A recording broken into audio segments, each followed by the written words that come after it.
What you have just heard, folks, is the sound of breaking attachments to money. This podcast, we're going to be talking about breaking attachments to money.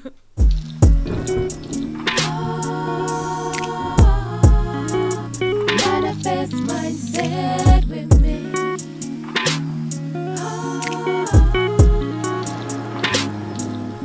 Hello and welcome to Manifest Mindset by Affirm Afform Attract. Your place to come to when you need tips and advice when manifesting. We are an affirmation channel and you can find all our affirmation videos on YouTube.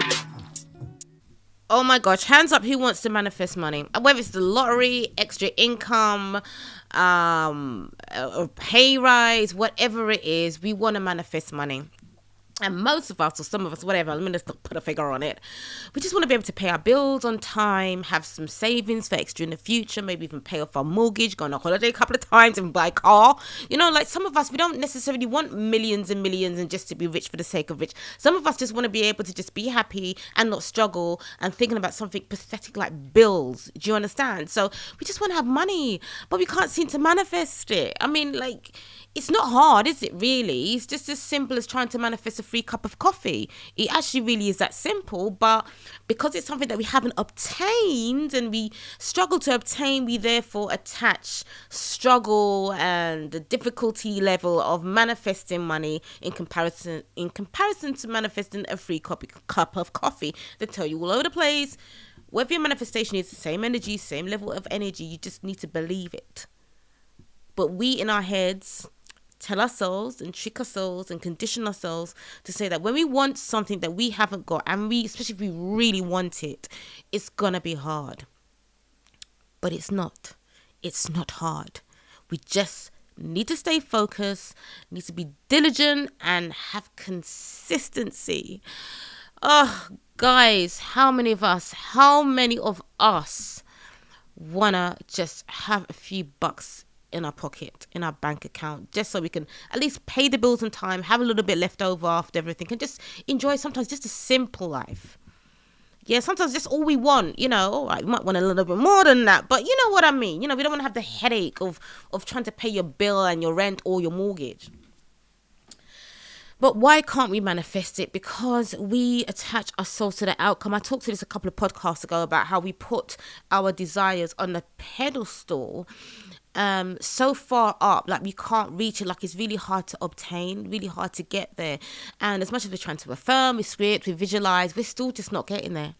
And the last podcast that I just did, I talked about our inner voice and what we speak and what we say about our lives, hence why we are not living the life that we so really want to live. It's because it's our inner voice, our inner talking. It's hard. I can't make money. How am I going to make money? I don't have the skills. No one's going to hire me. I don't think I've got what it takes. The inner voice that we speak is the reason why we can't manifest money. Or if you're going to, if it's not about the work situation or career, it's like, oh, how am I supposed to manifest money? Can you really manifest money? It's all right to manifest a free cup of coffee or even a free meal, but manifesting money is really hard. It's so hard to manifest money. That again is inner voice, inner talking, and then it says, okay, if you find it hard, then we're going to give you what you think, and it's just as simple as that. But yet still, it's struggle. We know how to speak to ourselves. We know what to think. We know what to say. But yet still, we're just like some addict, and that we can't help it. Like we're addicted to the negativity. We're addicted to the fake outcomes and the outcomes we don't want, simply because we just cannot change our thought process. So how do we become detached? I don't know. I don't know how we become detached. I'm just kidding. Here's some ideas I can tell you how you can become detached. Let me give you a little story. So many moons ago, I didn't come from a rich family. My family was okay, but we didn't have much money. But anyway, growing up, I've always heard my parents say, we don't have money, don't have money, don't have money, don't have money. And as growing up as a kid, that becomes your mantra into an adult. I don't have money, I don't have money, I don't have money. But anyway, so I would think about when I was in my late teens, went out clubbing with my friends. Sometimes I would maybe wear mascara, some lipstick, and maybe a little bit of eyeshadow that I had. That was it.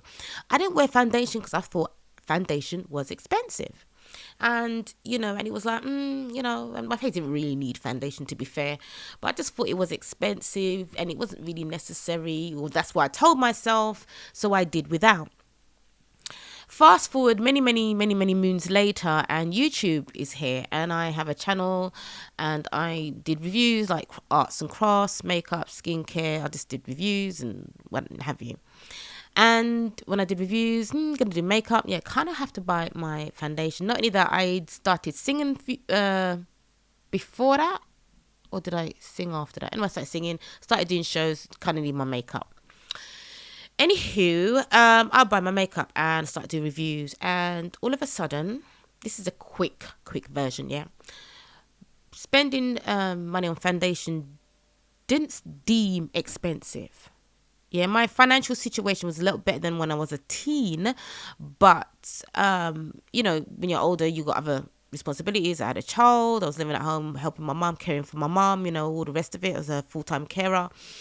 But when I started buying makeup, palettes, blushes, highlighters, foundation, all of a sudden I didn't see that product as expensive anymore. £10 for a foundation is cheap. If you start going to like £60, £70 for foundations, then obviously that's kind of reaching the higher end. But because it was part of what I do and I used it anyway because I was doing gigs, all of a sudden my mind shifted to what I thought about the expense of a foundation. It was no longer expensive. I needed it. I can afford £10. It's not, a foundation isn't something that you buy every single week. Obviously, depending how much you use will determine how often you buy it. But I wasn't using makeup that often for me to be buying on a regular basis. And so I became fine, and all of a sudden it just switched. Like, £10 foundation. It was nothing. So if I was to, even if I was like, I want to try this foundation, the foundation was £10. I just pick it up and put it in my basket. I didn't think anything of it because it was nothing. Bearing in mind, people, I wasn't rich. I didn't have an abundance of money. I wasn't like I can just go and buy and just do what I want. I couldn't just go and jump on a plane and go on a holiday. I didn't have that type of cash. My cash was still very low level, but my mindset changed, so it didn't bug me as much. Now, when you start reaching foundations that's £20, my mindset that I used to have for the £10 foundation or whatever the foundation was in the 90s, became my, £20 foundations. It's a bit a lot. It's a little bit a lot. It's a bit much. It's a bit much. It's a bit much. Mainly because I didn't have to. There's so many £10 foundations, or say between £10 and £12 and just under. Didn't really need to spend £20 on a foundation. And when I did skincare and stuff, I did stuff that was more affordable to people who can afford it, as opposed to doing stuff that was much higher end. So again, that was okay because I didn't need to touch £20 plus types of foundation. Let me tell you, people, wake up. Hello, this is me having an attachment to money.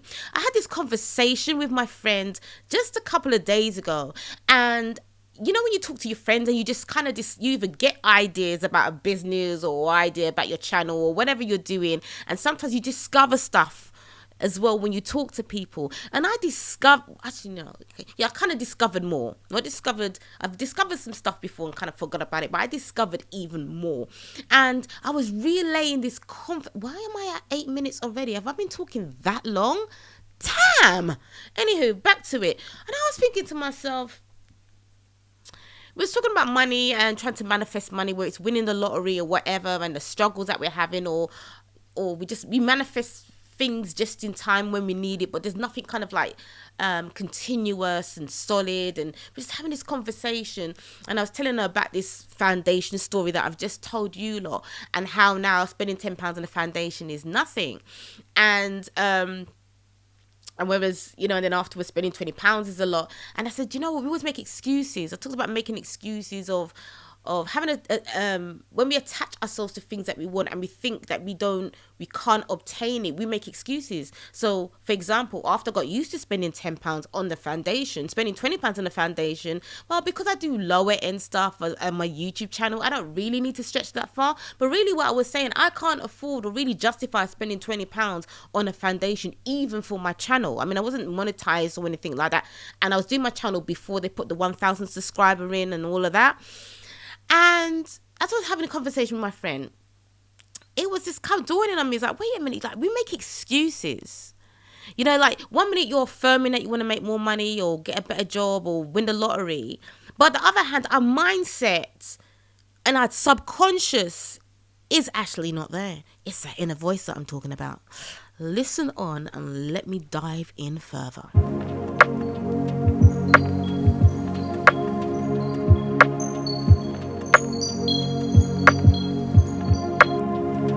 Okay, so let me just tell you how this conversation kind of really started before I got into the foundation story. So anyway, I was just looking for inspiration across the interwebs because I'm creating a kit, part of my website for this, my Affirm Afform Attract, that I should have done ages ago, but I'm still doing it. Anyway, and I found, anyway, I was just scrolling on Etsy, and someone had done a notepad that had 50 pages, and they were charging £7.50 for it, right? And I was like, what? £7.50? Like, da, da, da. They made it themselves at home. I'm assuming they designed it at home and printed it out. It was home handmade, and they did it themselves. So I don't think it was made in a factory or anything like that. And I was like, £7.50, and then I took a picture of it and I showed it to my friend and was having a discussion about it. She goes, yeah, well, she goes, we wouldn't spend £7.50 on just scribbling just rough notes. Like, if I'm going to use it, it'd have to be something like for journaling or something that seemed deemed worthy of using it. And I said, yeah, absolutely right. I said, I was thinking the same thing. And then I said to her, but I no longer want to think like that. I don't want to have that attachment to money, because this is what's blocking my energies when it comes to manifesting the type of money I want to manifest. Do I manifest money? And yes, things been happening to kind of help me pay my bills? And yeah, it has. I'm not going to lie to you. I have a constant kind of manifestation that keeps coming to me, but having like a kind of more not permanent, but more of a bigger manifestation, that's the bit that can be struggled with. And I said to her, I don't want to do that anymore. I don't want to look at a pad that has 50 pages that someone has made, charging £7.50 on it, that I might just scribble notes on, and think I will never pay that money for that. I know that there's things that we will pay money on. Yeah, I know we all have our quirks. We will, you may not pay money for a good pen, but you pay money for a good pencil or whatever. That's just some rubbish examples, but you get my gist. And I said to her, but I want to be in a position where I'd buy it because I like it. I'm not saying going broke for your manifestation, like just buying stuff unnecessarily. But I said to her, I don't want to think like that. And I said, it's that type of thinking that kind of in your subconscious is giving you a money block. Yeah, because I'm not there. Yeah, I'm going to say, yeah, I got money. Da, da, da. I can affirm to money, but the blockages are there. So if my blockages are stronger than me affirming, it's going to delay my manifestations. Like you can be affirming and you could be persistent in your affirming, but if that some subconscious thought is stronger, I think there's going to be a kind of a battle. So therefore you get some delivery of your manifestations, but not exactly what you want. And I said to her, I want to be in a position that if I see something like that, and clearly, I've got the money, I'm not like going to sacrifice a bill to pay it, but I'm just going to say, oh, this is pretty, I really like it, I can do it with a notepad, and just pay the money. And obviously, if the pad was like £30, something really ridiculous, it's like, now, even if I was earning £1 million, I don't even know if I would spend the £30, not because I can't afford it, but I was just like, there's certain things you're just not going to spend money on, right? Let's just face it. But I want to have that kind of feeling of not spending money on something. It's like, I don't really think it's worth it. Even if you could afford it, I want to buy it. I want to have that attitude, as opposed to I'm only just saying that because I actually can't afford to spend that money. And it was really, really interesting because we talked about it more. And, she said, but yeah, she goes, even if I had the money, I probably still wouldn't. But I said, yeah, but I'm talking about changing the mindset that you will buy it and feel no way about it, because, and then I showed some other stuff, like some other products that this person did. And, no, it was £8, sorry, for the notepad. And they had some other, I don't know, go into detail, other things that was like £7 something, and I was just like, but this is just patterns. I don't know if they designed the pattern themselves or they bought it and then they just and they made bookmarks out of it, and there was no like a hole and a nice little ribbon and some little bit of decoupage or anything on it. It was just like patterned, and I was just like, huh? And it really got me thinking about how I think about money and my attachment to money. So yes, we say we should detach ourselves from our manifestations. So don't hold on to it. Don't strangle to death whatever you want to manifest, especially when it comes to money.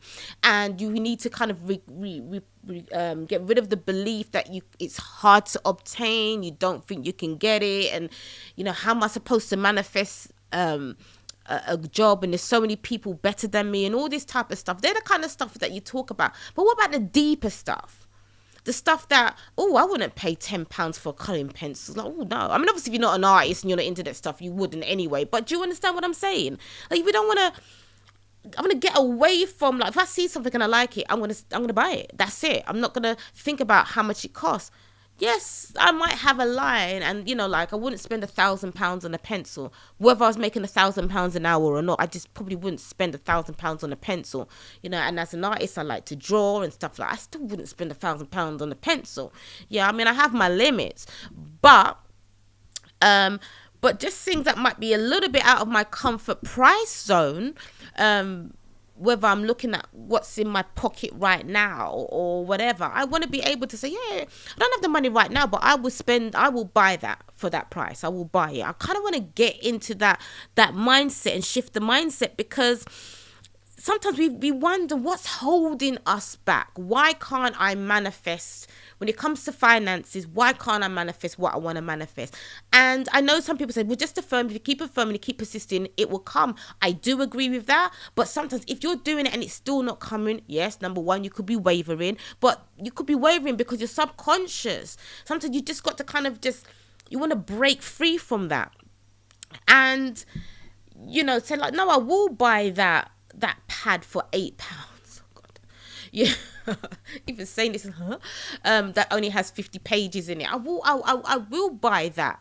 And that conversation, this is going to be a long podcast, folks. It's going to be a long one.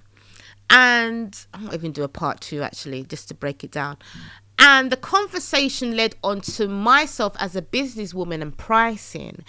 And I've always been an advocate for people who didn't have much money. I've always been like, so I always wanted to be like someone like, when people don't have much money, and I want to be an advocate where I can do stuff that they can actually afford. It means I may not become a millionaire quicker by doing that, but if I can get enough customers and I can pay my bills, get a mortgage, whatever, live off it. And you kind of learn that doesn't really serve you to aim for that kind of bracket of people. It really doesn't. If people don't want to pay, they want to pay. And if people want to pay for something, they will get the money. So that's another conversation, which I'm going to split this podcast up into, because I don't want to make these podcasts too long. But I was just kind of like, wow. And it really let me think, like I said, it kind of led on to my stuff when I'm selling my products and how much I'm going to price them for. Because yes, I kind of want to be the kind of person that I want people to afford it. I want people to enjoy life, because sometimes, like I said, we've manifested our life. Yeah, we've manifested it by the way we think and our eternal thoughts that we have, and it manifests into reality. Hence why we're not living the life that we want.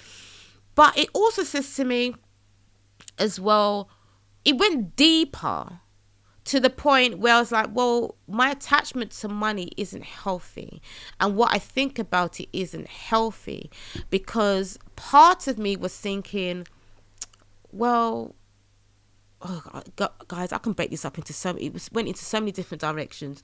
Like, I broke up to it saying like, oh, I don't know if I will pay for that. But just because I wouldn't pay something for that price or whatever that something is, doesn't necessarily mean other people won't do that. Yeah. And clearly you see people who do spend that money, and that person had sales on this particular product that they were selling. So people will spend the money. And it got me thinking even further. My attachment to money was the part that I thought was quite, maybe I'm doomed to not making money. Maybe I'm doomed to, that is minuscule compared to what I was like really learning about myself. This was just literally 2 days ago. Yeah. That I was thinking about money, and I was just like, like always wanted to be an advocate for people who don't have much so they can afford stuff. So, if they've got children or just seems like just life just not working at the moment for them, but they want to be able to purchase this and purchase that without breaking the bank. But I just think, well, how is that working out for you? Okay, yeah, there's other aspects of it. I can promote more, market more, and all the rest of it. Yes, I know that. I know I can do that. Okay. But it's like, well, unless you're going to get like on average hundreds of customers per month, you making money for you to be able to live off what you're doing is just not going to maybe happen, because it's going to take you too long to get there. But mixing that thought with what I will spend compared to what people will spend, and me advocating for people who don't have much money, and is that just a reflection of me not having much money, which where it was, I suppose, born from? So therefore I want to give products to people that they can afford. And I just like, I've got some cleaning up to do on my money thinking and my money habits. I'm going to cut it right here, and there's going to be a part 2, folks. I'm going to probably do the part 2 straight away and upload it on the same time, because this is going to be a long one.